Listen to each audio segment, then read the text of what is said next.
할렐루야. 주 안에서 서로를 환영합니다. 오랜만에 또 나와서 예배드리고 하나님께 영광을 돌릴 수 있는 형제 자매들을 진심으로 환영합니다. 아직도 대면으로 드리지 못하고 온라인 속에서 예배하는 분들도 환영합니다. 우리 다 함께 두 손을 내밀어서 주 안에서 축복합니다. 인사하겠습니다. 주 안에서 축복합니다. 앞뒤 분들과 함께 인사할까요? 주 안에서 사랑합니다. 주 안에서 사랑합니다. 할렐루야. 예, 우리 교회라고 하는 곳은 구원받은 백성들이 모여서 구원하신 우리 주님을 찬양하는 곳입니다. 하나님이 하신 일을 높이고 또 주님께서 앞으로 우리를 통하여 하실 일들을 기대하는 곳이에요. 그러니까 교회라는 곳은 신성한 곳이요, 거룩한 곳이요, 또 이곳에는 사랑이 넘치는 곳입니다. 예수 그리스도를 통해서 진정한 화목제물이 되셨기에 서로 원수된 관계가 하나가 되고 또 그로 말미암아 그리스도 예수를 머리로 하여 우리는 같은 지체로서 한 몸이 되었기 때문입니다. 이러한 곳에서 우리가 예배드린다는 것은 참으로 하나님의 큰 은혜가 아닐 수 없습니다. 아무나 예배를 드린다고 생각하지만 그거 쉽지 않습니다. 많은 사람 관심은 세상을 향하여 있고 어둠 속에 거짓의 영들이 그들을 견인해가고 그들을 끌어가기 때문에 일주일에 한 번 예배 드리는 것도 쉽지 않습니다. 오래전 저의 초기의 신앙 때에는 일주일에 예배 한 번 드리는 것도 부끄러웠어요. 왜 그러냐면 수요 예배도 있고 금요 기도회도 있는데 새벽 기도회도 있고 일주일에 한 번 나오는 것도 썬데이 크리스찬이라고 해서 별로 좀 좋지 않는 신앙인들을 칭할 때 이 얘기를 했습니다. 그런데 어떻습니까? 우리 대한민국의 2019년 코로나로 인하여 많은 격변이 일어났습니다. 이 부분은 우리는 성경 속에서 어떤 일을 이렇게 하나님께서 이렇게 조치하시는가를 생각해 봐야 합니다. 이 우주는 또 이 세상 만물은 예수 그리스도께서 지금 통치하고 계신다는 것을 우리가 아십니까? 하나도 주님의 손아귀에서 벗어난 일이 없어요. 그러면 하나님이 어떤 일을 벌이시고 계신 거예요. 우리는 말라기 1장 10절 말씀을 잘 압니다. 거룩한 곳, 성전, 예배의 장소에서 거짓 것이 흥황하고 그랬던 것들이 판을 치면 하나님은 정화 작업에 들어갑니다. 예수님께서 노끈으로 성전의 모든 소와 양, 환전상들을 쫓으시고 정결케 하는 그런 작업이 있었지 않습니까? 마찬가지로 예수님께서 오시기 전에 말라기 1장 10절 말씀에서도 이런 말씀하셔요. 여호와 하나님이 얼마나 안타까운 말씀으로 말씀하시는군이, 성전이 정말 세상에 거의 다름없이 되었을 때 정말 이 제단에서 예배드리는 제사가 제대로 드려지지 않기 때문에 제사를 못 드리도록, 예배를 못 드리도록 아예 이 성전문을 닫을 자가 있으면 좋겠다 라고 하는 안타까운 마음을 표했습니다. 우리는 무조건 예배는 신성한 것이라고 하지만 예배라고 하는 진정한 예배의 본질을 알지 못하면 거짓 것을 예배하고 우상을 섬기면서 예배했다라고 착각할 수 있어요. 그러면 하나님 입장에서는 정말 안타깝죠. 저들이 나를 제대로 모르고 나를 섬기는 것이 아니라 우상을 섬길 뿐이고 교회 문을 밟을 뿐이다. 이런 이 얘기를 하시는 거예요. 이런 말씀을 하실 때 우리는 정말 마음이 안타깝습니다. 지금 오늘 본문의 말씀도 마찬가지로 이 이스라엘이 패망하고 어려운 시기입니다. 또 그들이 패망하고 나서 고국으로 돌아오고 또 고국의 예루살렘이 성이 무너졌고 성벽이 무너지는 불타버리는 그런 상황 속에서 마지막 예언자를 통해서 그와 같은 말씀을 하고 또 느헤미야라고 하는 특별한 지도자를 통해서 말씀하신 바가 오늘 본문의 말씀입니다. 그 내용은 무엇입니까? 정말 이 말씀은 하나님의 약속, 언약대로 이루어진다는 거예요. 무슨 말씀이냐? 우리 현실 교회를 보시자고요. 교회가 코로나19로 성전이 문을 닫는 경우가 많았습니다. 하나님께서 교인들을 흩으셨어요. 완전히 주변으로 흩으셨습니다. 그러면 그것을 우리는 잠깐 어떤 상황 속에서 그러겠지? 아닙니다. 이것도 하나님의 큰 징계예요.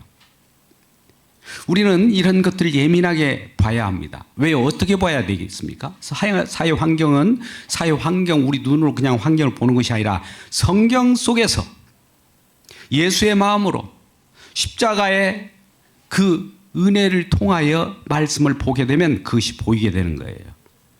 그래서 교회를 흩으셨다는 것은 그동안 교회가 많은 죄를 범하고 진정 여호와 하나님을 섬기는 것이 아니라 우상을 섬기고 있었다는 거예요. 그래서 그것을 정결하게 하기 위하여 잠시 징계를 하는 과정 속에서 흩으신 거예요. 이스라엘 백성들로 예루살렘 성전이라고 하는 그곳에서 모여서 살았습니다. 그들은 하나님의 말씀을 받아서 그 말씀대로 살고자 했죠. 근데 말씀의 표상적인 섬김은 경외는 있었습니다만 속마음은 그것이 아니었어요. 온통 자기를 위하여. 우리가 자기를 위한 하나님을 섬긴다고 할 때는 이것이 탐심으로 작용합니다. 그래서 우상을 섬길 수밖에 없어요. 주님을 위한 것이 우리의 경외하는 마음에 하나님을 섬기는 마음이어야 되는데 내 자신을 위하여 하나님을 찾고 또 여호와를 찾게 되면 그것이 하나님께 영광이 되는 것이 아니라 오히려 하나님을 모독하는 길이 되는 겁니다. 그래서 여호와 하나님께서는 이러한 이스라엘 백성들을 주변 국가인 아수르나 바벨론에 끌려가게 하고 포로로 잡혀가게 합니다. 그래서 예루살렘 그 성전을 정결케 하는 거예요. 그곳에서 헛된 짓을 못하고 그곳에서 거짓을 섬기지 못하도록 청소하는 작업이에요. 그것도 오랜 동안 그렇게 되는 것이 아니라 이사야나 예레미야 선지자를 통하여 잠시 너희가 내 계명과 윤리와 이러한 것들을 지키지 아니하면 너희들이 이방의 포로로 잡혀가서 어려움을 겪을 것이다. 이런 하나님의 언약이 있었어요. 그러나 그러한 가운데서 또 회개하고 돌아오고 또 하나님 말씀의 본질을 알게 되고 그럴 때는 너희들이 어디에 있든지 다시 모으는 일을 내가 할 것이다. 흩어졌던 많은 사람들 다시 모으겠다라고 하는 것이 하나님의 의지예요. 우리가 코로나 팬데믹으로 많이 흩어졌지 않습니까? 그러면 회개하고 하나님 앞에 무릎을 꿇을 때 주의 백성들이 돌아온다는 거예요. 물론 여기는 우리가 본문의 말씀이 11절까지 말씀을 보고 있습니다만 10절 말씀 가운데 보면 하나님의 권능으로 구속하신 백성은 분명히 돌아온다는 거예요. 구원받은 백성은 돌아오는데 돌아오지 않는 자들이 있다면 그들은 하나님의 권능으로 구속하신 백성이 아니란 결론이 됩니다. 그래서 주번에 주님께서 우리가 회개하고 기도하며 주님 앞에 무릎을 꿇을 때 멀리 흩어졌던 성도들이 돌아올 거예요. 할렐루야. 그렇게 믿고 있습니까? 네. 느헤미야 말씀은 그렇게 시작합니다. 그래서 느헤미야라고 하는 그 위기의 상황 속에서 오늘날 같은 팬데믹의 위기 상황 속에서 지도자를 세웠으니 이 지도자는 왕 같은 지도자예요. 뭔가 저돌적으로 우리는 여러 은사가 있습니다만 오늘은 느헤미야를 보고 있습니다만 느헤미야 전에 에스라라고 하는 학사 에스라가 있어요. 율법을 잘 아는 그런 분은 그분은 좀 점잖해요. 말씀으로 깨달아 회개하고 또 고민하고 또 부드럽게 말씀을 하는 분이지만 느헤미야는 달랐어요. 아주 강하게 왕처럼 정말 진두지휘하면서 이를 이끄시는 그러한 총독이었습니다. 근데 그 느헤미야와 같은 그러한 하나님의 쓰신 자가 있는가 하면 오늘날 우리는 성경을 바라보지 않고 영웅이나 유인을 볼 때 그 영웅 유인들 우리는 바라보면서 그를 쫓아가죠. 그들을 본받으려고 하지 않습니까? 근데 본받는 것 잘못된 거 아니에요. 도덕적으로 훌륭한 사람도 있을 거예요. 그걸 본받으십시오. 또 어떤 것을 성공하는 성공 비전을 안겨주는 분들 물론 많은 것들 배우십시오. 문제는 그러한 영웅과 세상 유인들은 그들이 모범이 되어서 우리를 이끄시나 그들이 이끄는 모든 귀감된 말은 뭐가 문제일까요? 생명이 없다는 데 문제가 있는 거예요. 근데 오늘 느헤미야와 같은 이러한 지도자를 통해서 우리들에게 들려주는 말씀은 생명을 가지고 오는 거예요. 생명은 이 느헤미야가 이제 앞으로 어떤 것을 행하는데 어떻게 행하느냐 하면 자기 멋대로 행하는 것이 아니에요. 하나님의 언약의 말씀을 붙듭니다. 언약의 말씀을 기억합니다. 언약의 말씀을 통하여 주님께서 하시를 기대하고 또 주님께서 우리 언약을 우리가 어겼을 때 우리가 잘못된 것들 되돌아보면서 주님의 약속을 붙잡고 나아가는 그러한 데에서 생명을 주는 그러한 말씀이 되는 거예요. 그렇다면 느헤미야가 살아갈 때의 그 역사적 배경이 무엇입니까? 오늘 본문 말씀에 보면 2절에 어떻게 나와 있습니까? 아닥사스다 왕, 이때 1절 말씀에 보면 1, 2절 말씀에 나오죠. 그 20년 아닥사스다 왕이라고 하는 곳은 페르시아 왕이에요. 바사 왕. 20년 정도 됐을 때 기스레월 9월 달입니다. 수상궁에 있대요. 여러분 수상궁 많이 들어보지 않습니까? 물론 페르시아라고 하는 그 엄청난 제국은 궁전이 여러 개 있는 것 같아요. 여기는 수상궁이에요. 수상궁에서 있었던 일을 근거로 삼고 있습니다. 그러면 이 느헤미야가 아닥사스다 왕 제20년이라고 하면 이제 이 20년 그 즈음은 에스라의 관계 속에서 보면 에스라의 첫 번째 그 페르시아로부터 바벨론으로부터 귀환했을 때의 그때의 시기가 에스라의 시기가 에스라 7장 7절에 나옵니다. 그런데 아닥사스다 왕 7년 때예요. 뭐 7년으로부터 20년이면 한 13년, 14년 되지 않습니까? 그러니까 444년 정도 되는 그 즈음 이제 에스라가 귀국을 했어요. 그 후로 14년 후 정도에 이제 느헤미야에게 그러한 일이 벌어졌어요. 느헤미야가 어떤 일을 당하고 있느냐 하면은 자기 형제 중에 한 분인 하나니라고 하는 자가 있어요. 형 중에 또 혹은 동생 중에 하나일 것 같아요. 그가 그 유다 예루살렘 이스라엘을 방문해서 다녀온 내용을 보고하는 거예요. 그 보고의 내용은 어떻습니까? 2절 3절 내용이에요. 같이 읽어볼까요? 우리 같이 읽겠습니다. 시작.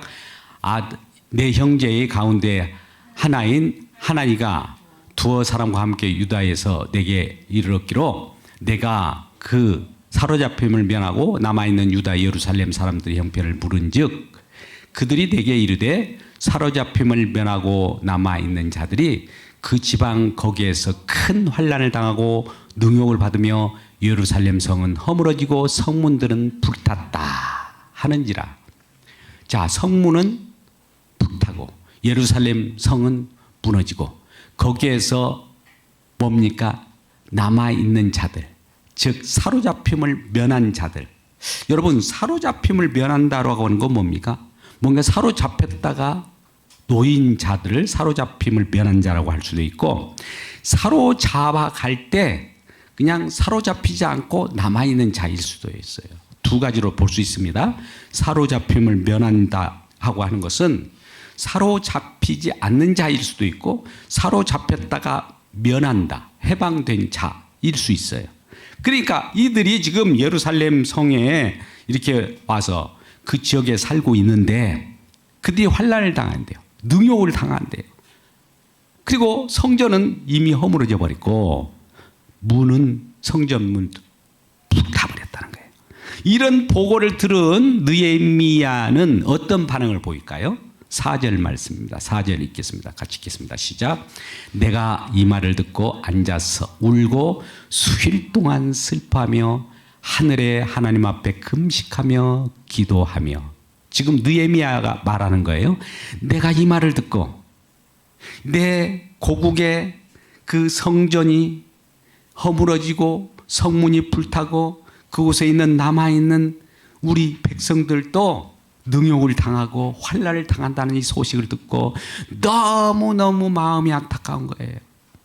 정말 이러한 고국의 소식을 접한 느헤미야의 반응이 이랬다는 겁니다.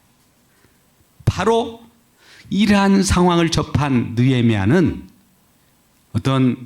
바로 생각하기를 이러면 안 되는데 하면서 권력층에 찾아가서 또 힘이 있는 어떤 왕궁의 힘을 이용하고 그런 것이 아니라 바로 무릎을 꿇은 거예요.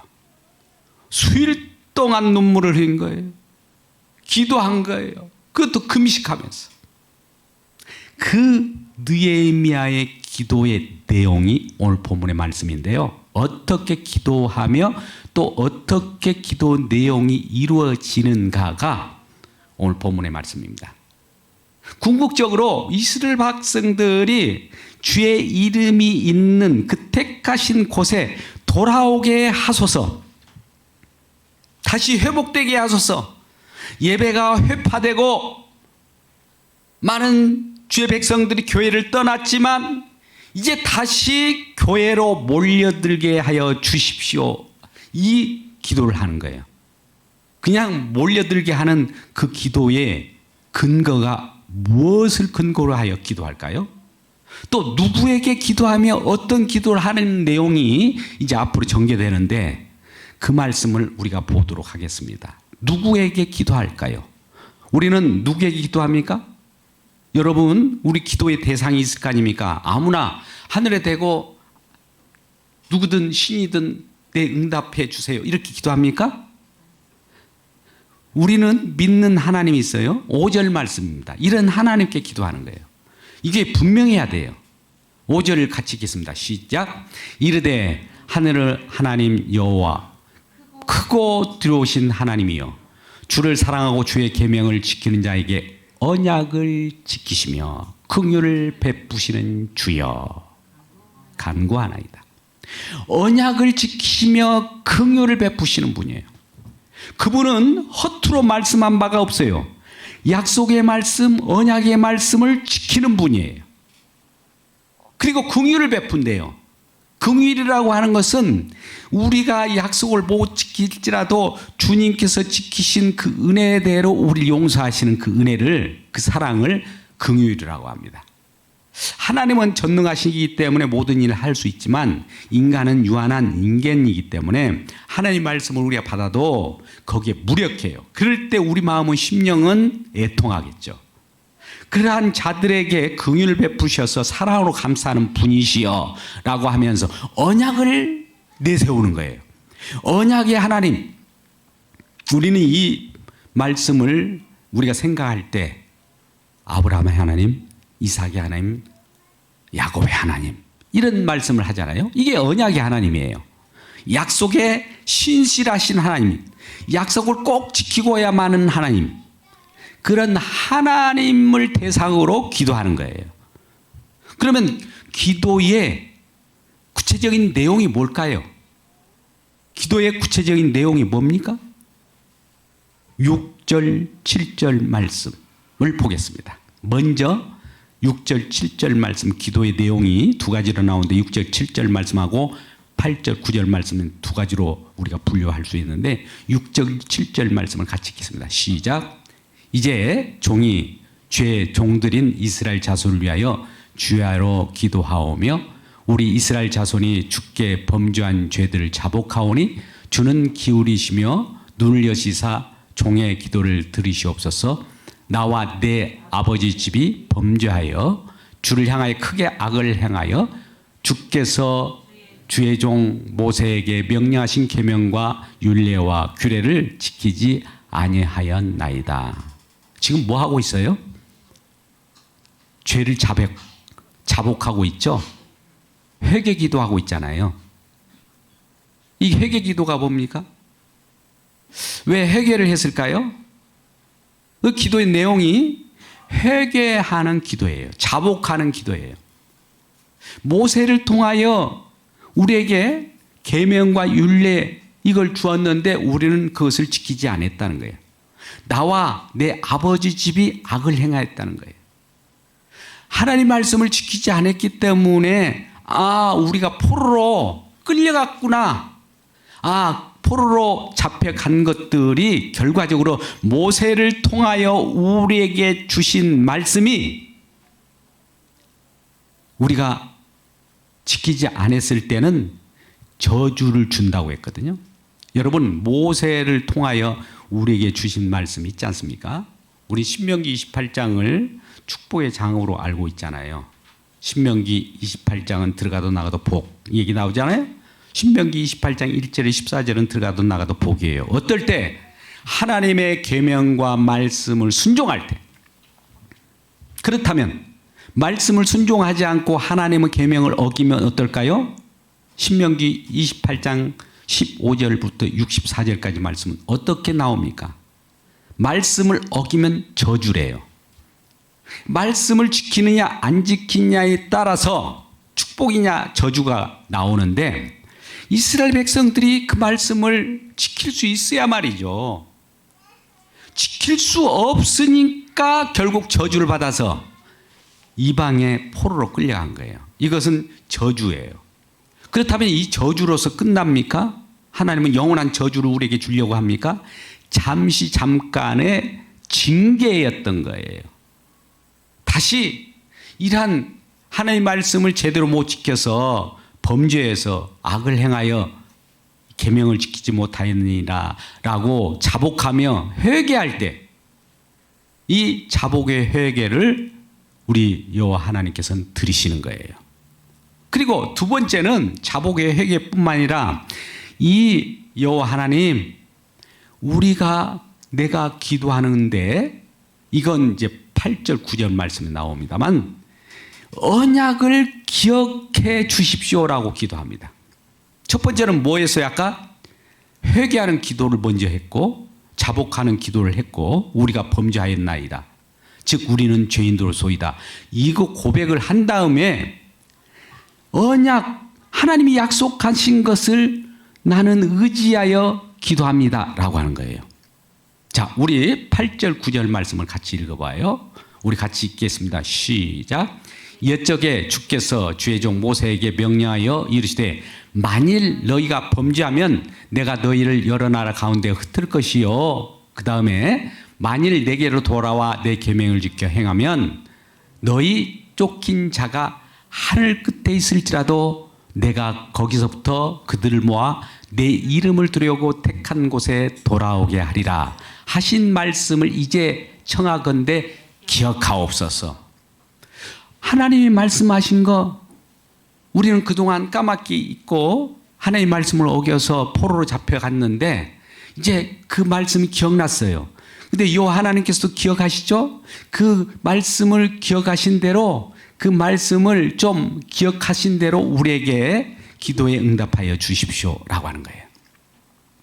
여러분, 우리는 기도할 때 무조건 때를 쓴다고 기도가 아니에요. 뭘 붙들고 기도해야 합니까? 하나님의 약속의 말씀. 하나님께서 저와 여러분이 하시겠다고 약속하신 말씀이 있어요. 근데 우리는 그런 것을 까맣게 잊어버려요. 왜 그럴까요? 하나님 말씀보다도 내 요구, 내가 그 요구하고 싶고 내가 바라는 것들만 막 하나님께 아뢰고 이걸 이루어달라고 난리치지 않습니까? 근데 하나님은 약속하신 것만 그대로 이루시는 분이에요. 우리에게 약속하신 것 아닌 것은 이루어지지 않습니다. 그러니까 하나님의 약속, 하나님의 뜻 가운데 있는 그 일은 분명히 응답을 받아요. 자, 모세에게 이런 약속을 했다는 거예요. 모세가 우리에게 모세를 통하여 여호와 하나님께서 명령하신 그 규례와 그런 계명들을 지키지 못하면 언젠가는 여러 나라에 우리가 끌려갈 것이다. 그 약속이에요. 그대로 이루어졌죠. 지금 이스라엘 백성들이 포로로 잡혀갔으니까 말씀대로 이루어진 거 아닙니까? 왜 말씀대로 이루어졌어요? 하나님의 율례를 지키지 않았기 때문에 그 범죄로 인하여 끌려간 것도 약속대로 이루어졌어요. 그런데 이 약속대로 또 계명과 율례를 회개하고 또 하나님 앞에 자복하면 그 말씀을 기억하셔서 돌아오게 하겠다라고는 또 말씀이 있어요. 그 말씀을 좀 기억하고 우리가 주님 앞에 자복하고 회개하고 말씀을 순종하고자 하니 이제 주님의 이름이 있는 그 성전 예루살렘으로 돌아오게 하겠다고는 약속을 이루어 주십시오 라고 하는 기도하는 거예요. 자, 약속의 말씀을 붙잡고 기도하는 거예요. 이 말씀은 다시 우리 모세를 통해서 하나님의 약속의 말씀을 지키지 못하면 저주를 받아서 이방의 객으로 흩어버리겠다라고 했고, 또 이 말씀을 순종하고 회개하고 주님 앞에 나오면 긍휼을 구하면 다시 모아주겠다는 거예요. 고국으로 돌아오겠다는 거예요. 회복시켜주겠다는 거예요. 그 두 가지가 다 있는 거예요. 그래서 이 모세가 결과적으로 이렇게 요약을 하고 있어요. 신명기 30장 1절부터 4절 말씀 잘 기울여요. 오늘 본문의 포커스가 여기에 있습니다. 신명기 30장 1절에서 4절 말씀을 같이 읽겠습니다. 앞에 스크린을 보고 같이 읽어보아요. 시작. 내가 네게 진실한 모든 복과 저주가 네게 임함으로 네가 내 하나님 여호와로부터 쫓겨간 모든 나라 가운데서 일이 마음에 기억이 나거든 너와 내 자손이 내 하나님 여호와께로 돌아와 내가 오늘 네게 명령한 것을 온전히 따라 마음을 다하고 뜻을 다하여 여호와의 말씀을 청종하면 어떻게 한다고요? 3절 내 하나님 여호와께서 마음을 돌이키시고 너희를 긍휼히 여기사 포로에서 돌아오게 하시되 내 하나님 여호와께서 흩으신 그 모든 백성 중에서 너를 모으시리니 4절 내 쫓겨간 자들이 하늘가에 있을지라도 내 하나님 여호와께서 거기서 너를 모으실 것이며 거기서부터 너를 이끄실 것이라. 아멘. 이 말씀은 지금 오래전에 느헤미야 이 시절 전에 오래전 모세에게 약속한 말씀이에요.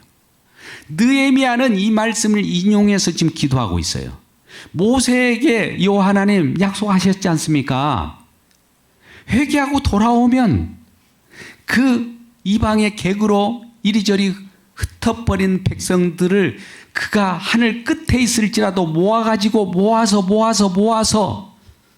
오늘날 팬데믹으로 흩어졌던 어떻든 이유든지 하나님을 떠나버린 그 백성들이 우리가 회개하고 주님 앞에 회개하는 한 사람이 있다면 그들을 모아서 주의 이름이 있는 택하신 곳에 모아주시겠다고 약속했지 않습니까? 그러니 우리 이 백성 이스라엘 백성들을 고국의 고토인 그 예루살렘 유대 땅으로 모아 주십시오 라고 하는 기도를 하는 거예요. 그냥 막무가내 기도를 했습니까? 말씀을 인용해서 기도했습니까? 모세의 말씀을 인용해서 기도한 거예요. 그게 8절 9절 말씀 9절 말씀이었던 거예요. 오늘 9절 말씀을 다시 들어가 볼까요? 이 모세 말씀을 다시 요약했어요. 만일 내게 돌아와 내 계명을 지켜 행하면 너희 쫓긴 자가 하늘 끝에 있을지라도 거기서 모은대요. 그들을 모아 내 이름으로 돌아오고 택한 곳에 돌아오게 하리라. 하신 말씀을 이제 그 말씀 하셨잖아요. 그거 기억해 주세요 이 말이에요. 그러니까 요 하나님은 그걸 기억하지 못하겠습니까? 다 기억하고 있었죠. 그러니까 우리가 그동안 우리가 생각지 못하고 있었던 것들을 우리가 알겠습니다. 여호와께서 약속하신 말씀을 신실하시게 이루시는 하나님이시기 때문에 우리가 회개하고 자복하고 이제 주님의 말씀을 제대로 청종하고 긍휼에 풍성하신 우리 주님의 앞에 모든 걸 자복하고 회개하며 기도합니다. 우리 백성들이 이제 돌아오게 해주세요. 근데 그 백성들 돌아오는 자가 어떤 자가 돌아오느냐? 돌아오지 않는 자도 있고 돌아온 자가 있다고 그랬어요. 10절 말씀을 보세요. 돌아오는 자가 어떤 자들이냐? 앞으로 교회에 돌아온 자가 있을 거예요. 우리 하나교회도 이런 자들이 돌아옵니다. 같이 읽겠습니다. 시작. 이들은 주께서 일찍이 그 권능과 간소로 구속하신 주의 종들이요 주의 백성이니이다. 이 말은 뭐예요? 주의 일찍이 주께서 이미 그들을 주의 권능과 간손으로 구속하신 주의 종들, 구속하신 하나님의 구원의 백성이라. 구원받은 백성이라면 돌아올 것이고, 이렇게 우리가 회개하며 기도하고 주의 말씀 느헤미야 선지자를 통해서 한 말씀이 그들에게 전하여져도 돌아오지 아니하면 그들은 주의 백성이 아니고 이방인 세상 사람들이라 이 말이에요. 그래서 이런 기도를 한 다음에 느헤미야가 이런 기도를 우리 여호와 하나님께서 기억하여 달라고 하고 또 마지막 10절에 이와 같은 말씀으로 끝을 맺습니다. 10절 말씀을 같이 읽겠습니다. 시작. 이들은 주께서 일찍이 11절 말씀 이어서 읽겠습니다. 시작. 주여 구하오니 귀를 기울이사 종의 기도와 주의 이름을 경외하기를 기뻐하는 종들의 기도를 들으시고 오늘 종이 형통하여 이 사람들 앞에서 은혜를 입게 하옵소서 하였나니 그때 내가 왕의 술 관원이 되었느니라. 자, 지금 느헤미야는 술 관원장이에요. 아닥사스다 왕이라고 하는 그 세계를 권력을 그 엄청난 그러한 파워를 갖는 그 왕의 술 관원장. 술 관원장이라고 하는 것은 떡 관원장도 있지만 술 관원장이라고 하는 것은 많은 왕은 연회를 베풀어요. 그러면 거기에서 술을 따라주고 또 연회를 즐길 수 있도록 하기 위하여 처음에 왕이라고 하는 것은 음독시킬 수도 있잖아요. 많은 쿠데타가 일어나든지 왕을 어떻게든 이 음모에 의해서 폐위시키려고 하는 그런 자들이 많이 있을 거예요. 그러면 먹는 것 가지고 독살시키는 경우 많잖아요. 그러면 이 술 맡은 관원장이라고 하는 것은 굉장히 신뢰가 있는 자를 이렇게 임명합니다. 근데 포로로 잡혀왔던 그러한 유다 백성 중에 하나가 느헤미야인데 느헤미야에게 술 관원장을 맡겼다는 것은 어떤 의미가 있을까요? 여호와를 섬기는 그 백성들은 절대 여호와가 약속을 어기지 않고 신실하기 때문에 그들 여호와를 믿는 백성들도 변절하지 않는다는 것을 알기 때문에 아닥사스다 왕도 그 느헤미야를 술관원장으로 이렇게 임명했던 것 같습니다. 이제 느헤미야가 이러한 술관원장이 되어서 그 아닥사스다 왕을 섬길 때 신임을 얻은 거죠. 근데 이 마지막에 기도를 잘 보십시오. 느헤미야가 이들 지금 페르시아를 치리하고 있는 자들도 어떻게 하라고요? 이들도 우리들에게 은혜를 주게 해달라는 거예요. 그들도 우리를 잘 좀 생각해서 우리를 생각 좀 해달라는 거예요. 아닥사스다 왕도 우리 민족과 나를 좀 생각하게 주님께서 여호와 하나님께서 그 마음을 좀 움직여 주십시오라고 기도해요. 그러니까 그 응답을 여호와 하나님께서 하셨을까요? 안 하셨을까요? 하셨기 때문에 그 뒤에 나오는 말씀을 말씀드린다면 아닥사스다 왕이 이 느헤미야를 총독으로 임명해서 너희 유대 나라에 가가지고 그 회파된 성벽을 재건하고 백성들을 하나로 모으고 여호와를 섬기고 그러고 나서 다시 돌아와 라고 하는 그러한 허락을 한 거예요. 놀랍죠? 어떻게 이런 일이 벌어질 수 있겠습니까? 그래서 느헤미야가 이제 기구를 합니다. 주전 444년 444 그때 이제 많은 사람들과 함께 고국으로 돌아와서 허물어진 성벽을 재건합니다. 그리고 여러 문을 달 때 12문을 또 다시 달고 52일 만에 그런 것들 다 완료를 해요. 그게 이 느헤미야가 귀국한 것이 3차에 걸친 기도예요. 3차에 걸친 귀환이에요. 첫 번째는 스룹바벨이 와서 성전을 건축했습니다. 재건했습니다. 두 번째는 에스라가 와서 율법을 다시 확인하고 많은 이스라엘 백성들에게 말씀에 귀기를 했습니다. 세 번째 귀환한 자가 이 느헤미야라고 하는 총독이 와서 이러한 기도를 하고 이루어질 걸 믿고 그 응답을 받고 고국으로 돌아와서 정말 위기에 있는 이 이스라엘 백성들을 마음을 통합했던 거예요. 물론 그 과정 속에서 우리는 어떤 일을 할 때 대적이 없습니까? 방해 놓는 사람이 없을까요? 어디서나 주의 일을 하는 데 있어서는 방해꾼들이 있습니다. 스룹바벨도 성전을 재건할 때도 방해꾼들이 있어요. 사마리아인들이 막 이걸 방해해서 엄청난 세월 동안 16년 동안 그 연기되었었어요. 그러나 다시 재건됐습니다. 율법을 같이 나누려고 해도 이 말씀 말고 세상 짝하는 그러한 세상 가나안 족속들과 통혼하고 그들의 우상을 같이 섬기면서 그러한 부류의 사람들도 있었어요. 그들이 이제 에스라가 설득해서 너희들이 세상 간음하고 세상 짝하고 민족을 서로 섞였던 것들을 제하여고 좋은 말 할 때 그들과 분리하고 돌아오라라고 하는 에스라의 율법에 대한 말씀도 있었고, 세 번째로 이제 느헤미야, 오늘 본문의 말씀인 느헤미야는 왕같이 오셔서 정말 재건하고 그 속에서 불탔던 것들을 다시 일으켜 세운 다음에 이스라엘 백성들을 통합하고 그들을 하나로 묶어졌다는 이 놀라운 사실이에요. 물론 그 과정 속에서 도비야라 주변에 있는 가까운 사람들이 자꾸 속이고 어려움을 가져다 줘요.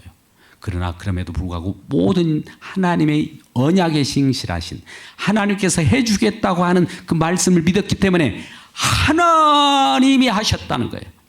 나중에 그걸 고백하게 됩니다. 오늘 우리가 그동안 팬데믹이니 이런저런 이유로 흩어졌어요. 물론 개인적 사유도 있을 거예요. 그러나 돌아오게 될 자는, 구원받은 자는 꼭 돌아오게 하신다는 하나님의 약속을 믿고 그 돌아올 때 우리가 회복의 기쁨 속에서 서로 맞이하고 고국 본토에서 우리가 여호와 하나님을 섬기며 그 택하신 주의 이름이 있는 곳에서 예배하고 찬양하는 저와 여러분 되시길 주님의 이름으로 축복합니다. 기도하겠습니다. 아버지 하나님,